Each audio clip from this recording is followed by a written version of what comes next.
मनुष्य का जीवन केवल उसके कर्मों पर चलता है। जैसा कर्म होता है वैसा उसका जीवन होता है। मन अशांत हो तो उसे नियंत्रित करना कठिन है, लेकिन अभ्यास से इसे बस में किया जा सकता है। एक बार माफ करके अच्छे बन जाओ, पर दोबारा उसी इंसान पर भरोसा करके बेवकूफ मत बनो। ना हार चाहिए, ना जीत चाहिए। जीवन में अच्छी सफलता के लिए परिवार और कुछ मित्र का साथ चाहिए। रिश्तों को निभाने के लिए वक्त निकाले। कहीं ऐसा ना हो जब आपके पास वक्त हो तो रिश्ता ही ना बचे। लोग आपके अपमान के बारे में हमेशा बात करेंगे। सम्मानित व्यक्ति के लिए अपमान मृत्यु से भी बदतर है। जो दूसरों की तकलीफों को समझते हैं, जिनमें दया है, दिल से अच्छे हैं, उन्हें दोबारा जन्म लेना नहीं पड़ता। जीवन में आधे दुख इस वजह से आते हैं क्योंकि हमने उनसे आशा रखी थी जिनसे हमें नहीं रखनी चाहिए थी। जीवन में समय चाहे जैसा भी हो, परिवार के साथ कुछ समय बिताना बहुत जरूरी होता है। इस संसार में मूर्ख व्यक्ति, अधर्मी मेरी शरण स्वीकार नहीं कर सकता।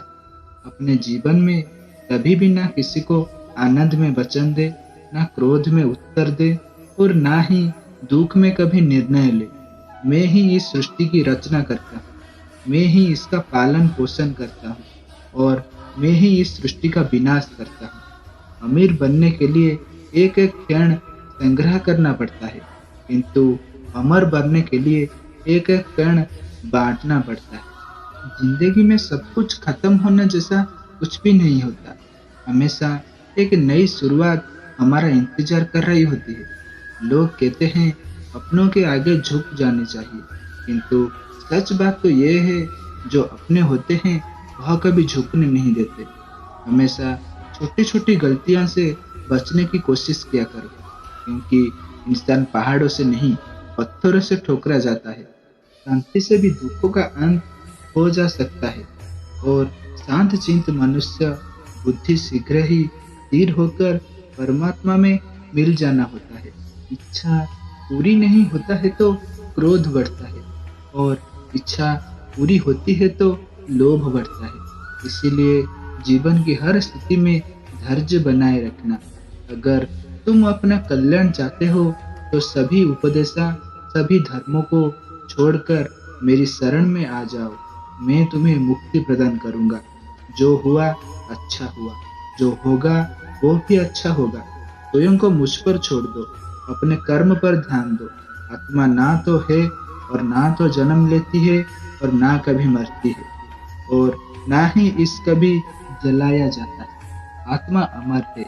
एक बार वृंदावन में श्री कृष्ण गोपियों के साथ खेल रहे थे।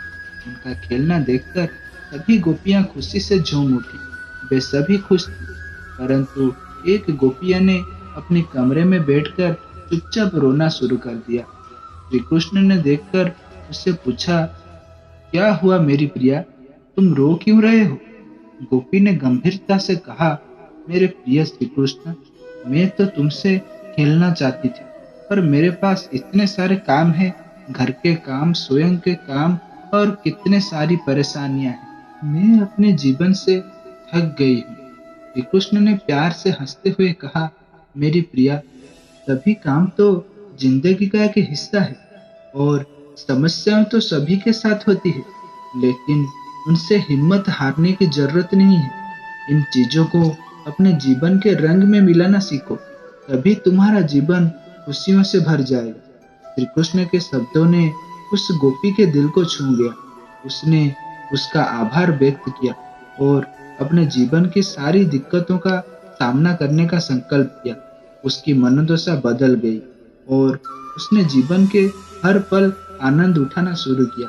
यह कहानी हमें यह सिखाती है कि जीवन में चुनौतियां से नहीं उभारना चाहिए, बल्कि उनसे अपनी शक्ति को समझना चाहिए। समस्याएं का सामना करने से हमारी सामर्थ्य बढ़ती है और हम अपने जीवन को खुशियां से भर सकते हैं। इसीलिए हमें श्री कृष्ण की इस प्रेरणादायक कहानी से सीख लेनी चाहिए कि जीवन के सभी पहलुओं का सामना करने में हिम्मत और सकारात्मक सोच होना बहुत महत्वपूर्ण होता है।